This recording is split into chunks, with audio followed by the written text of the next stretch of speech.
अगर आप भी चाहते हैं कि आरसीएम म्यूजिक के वीडियो सबसे पहले आप तक पहुंचे, तो लाल बटन को दबा के चैनल को सब्सक्राइब जरूर करें और साथ में बेल आइकन को दबाना ना भूलें।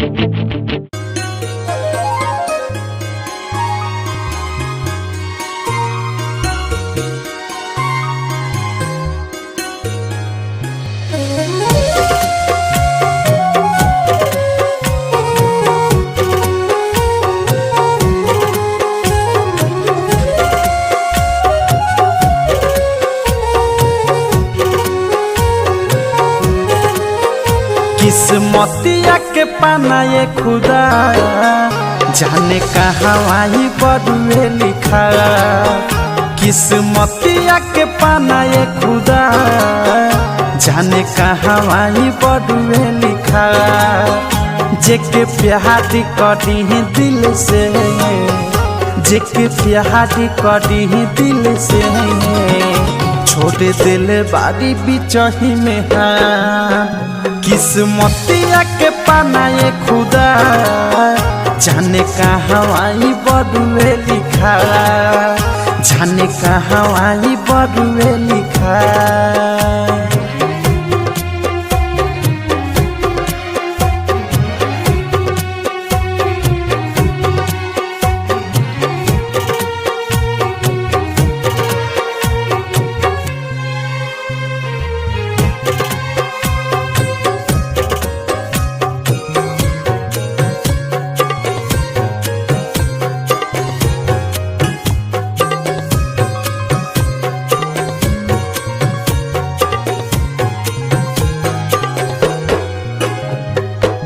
पहले जे जनती तो प्यार नहीं करती, खाके जहरिया सीधे हम मरती।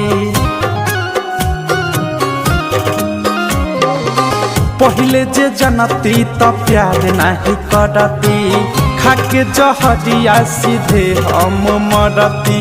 कटले कटत नहीं खे बिना जहाने के दिन औरिया। अब कटले कटत नहीं खे बिना जहाने के दिन औरिया। जेके प्यार करी दिल से, जेके प्यार करी दिल से छोड़ दिल बारी बिचही में हाँ। किस्मतिया के पाना ये खुदा जाने कहाँ आई बदुए लिखा, जाने कहाँ आई बदुए लिखा।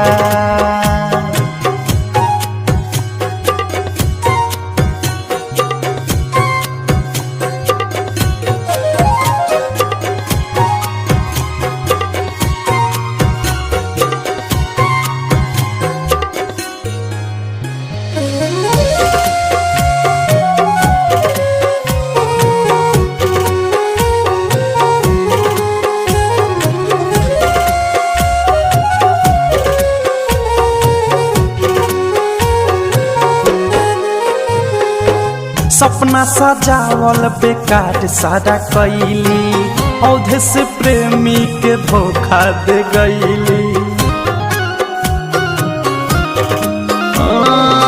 सपना सजावल बेकार सारा कैली, औधे से प्रेमी के धोखा दे गईली। राइटर राकेश मनोजादेयन से अब करता सोझा मोरा बा। राइटर राकेश मनोजादेयन से अब करता सोझा मोरा बा। जेके प्यार करी दिल से, जेके प्यार करी दिल से छोड़ दिल बारी बिचही में हाँ। किस्मतिया के पाना ये खुदा जाने कहाँ आई बदुए लिखा, जाने कहाँ आई बदुए लिखा। जेके प्यार करी दिल से, जेके प्यार करी दिल से छोड़ दिल बारी बिचही में हाँ। किस्मतिया के पाना ये खुदा जाने कहाँ आई बदुए लिखा। किस्मतिया के पानाए खुदा जाने कहाँ आई बड़ुए लिखा, जाने कहाँ आई बड़ुए लिखा, जाने कहाँ आई बड़ुए लिखा। डाउनलोड कीजिए RCM music official app play store से। RCM म्यूजिक के सारे ऑडियो वीडियो डाउनलोड करने के लिए